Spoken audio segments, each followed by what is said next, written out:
മലപ്പുറത്ത് 5.5 വയസ്സുകാരി പേവിഷബാധയേറ്റ് മരിച്ച സംഭവത്തിൽ കോഴിക്കോട് മെഡിക്കൽ കോളേജിനെതിരെ കുട്ടിയുടെ പിതാവ് സൽമാനുൽ ഫാരിസ് കുട്ടിയുടെ തലയിലെ മുറിവുകൾക്ക് ആദ്യഘട്ടത്തിൽ കാര്യമായ ചികിത്സ നൽകിയില്ലെന്നും 48 മണിക്കൂറിന് ശേഷമാണ് മുറിവിന് തുന്നലിട്ടതെന്നും സൽമാനുൽ ഫാരിസ് പറഞ്ഞു. കുട്ടിയെ ആദ്യം കൊണ്ടുപോയ തിരൂരങ്ങാടി താലൂക്ക് ആശുപത്രിയിൽ മരുന്നില്ലാത്തതിനാലാണ് മെഡിക്കൽ കോളേജിലേക്ക് കൊണ്ടുപോകാൻ നിർദ്ദേശിച്ചതെന്നും ഫാരിസ് പറഞ്ഞു.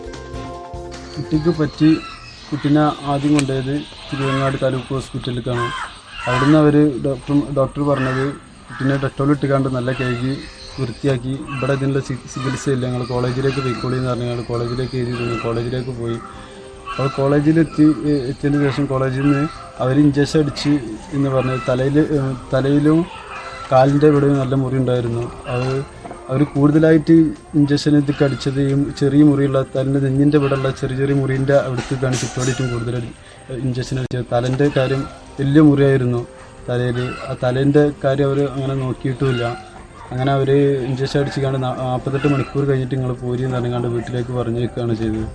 അങ്ങനെ കഴിഞ്ഞതിന് ശേഷം 48 മണിക്കൂർ കഴിഞ്ഞതിന് ശേഷം ഞങ്ങൾ കുട്ടീനെ കോളേജിലേക്ക് കൊണ്ടുപോയി. കോളേജിൽ നിന്ന് അവർ തലയ്ക്ക് സ്റ്റിച്ച് ഇട്ട് കാലിൻ്റെ ഭാഗം കട്ട് ചെയ്തിക്കാണ്ട് ഓപ്പറേഷൻ ചെയ്ത് ഇതാണ് അവർ ചെയ്തിട്ടുള്ളൂ. CV അനുമോദ് വിവരങ്ങളുമായി. അനുമോദ്, ഒരു കുഞ്ഞിനെ നഷ്ടപ്പെട്ട അച്ഛനാണ്, സ്വാഭാവികമായും അവരുടെ ഭാഗത്തു നിന്ന് അത്തരം ആരോപണങ്ങൾ ഉണ്ടാവും. പക്ഷേ ഇന്നലെ മെഡിക്കൽ കോളേജിൻ്റെ ഭാഗത്തു നിന്ന് വിശദീകരണം കൂടെ ചേർത്ത് വായിക്കുമ്പോൾ, അതായത് അവിടെ ആശുപത്രിയിൽ എത്താൻ കോഴിക്കോട് എത്തിയ ശേഷമാണ് ഈ വാക്സിൻ എടുത്തത്, അതിൻ്റെ പ്രശ്നങ്ങളുണ്ട്, തലയിലാണ് മുറിവേറ്റത്, അത് ഗുരുതരമായൊരു അവസ്ഥ സൃഷ്ടിക്കും, അങ്ങനെയുള്ള കാര്യങ്ങൾ കൂടി പറഞ്ഞതു. പക്ഷെ അതിനും അപ്പുറത്ത് ഇവർ പറയുന്ന ഗുരുതരമായ വീഴ്ചകൾ എന്തൊക്കെയാണ്? ഇത് വൈകാരികമായിട്ടുള്ള ഒരു പ്രതികരണമാണ് സൽമാനുൽ ഫാരിസിന്റെ ഭാഗത്ത് നിന്ന് ഉണ്ടായിട്ടുള്ളത്. നമുക്കത് പ്രതീക്ഷിക്കാം. മകളെ നഷ്ടപ്പെട്ട ഒരു അച്ഛൻ സ്വാഭാവികമായിട്ടും ഏറെ വിഷമത്തിൽ തന്നെയാകും.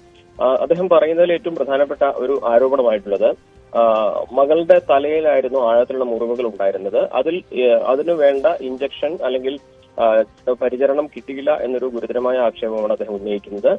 കോഴിക്കോട് കൊണ്ടുചെന്നപ്പോൾ തലയിലെ മുറിവുകൾക്ക് കാര്യമായ പരിചരണം ലഭിച്ചില്ല. ദേഹത്തുള്ള മറ്റു മുറിവുകൾക്ക് ഇഞ്ചക്ഷൻ എടുത്ത് തിരിച്ച് വീട്ടിലേക്ക് പറഞ്ഞയക്കുകയായിരുന്നു. 48 മണിക്കൂറിന് ശേഷം മറ്റ് ചികിത്സകൾ നോക്കാം എന്ന് പറഞ്ഞു.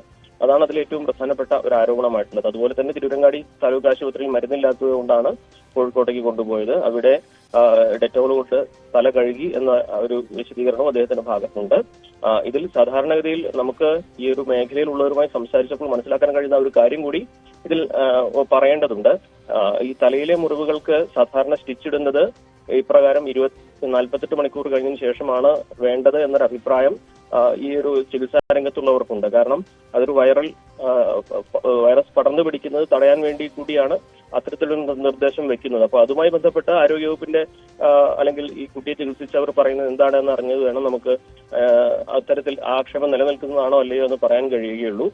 എന്നിരുന്നാലും വേണ്ട തരത്തിലൊരു പരിചരണം ലഭിച്ചില്ല എന്ന ഒരു ആക്ഷേപം അത് ഈ ഒരു കുട്ടിയുടെ കുടുംബത്തിന്റെ ഭാഗത്തും ഇപ്പോൾ ഉയരുന്ന സാഹചര്യമാണ് ഉണ്ടായിരിക്കുന്നത്.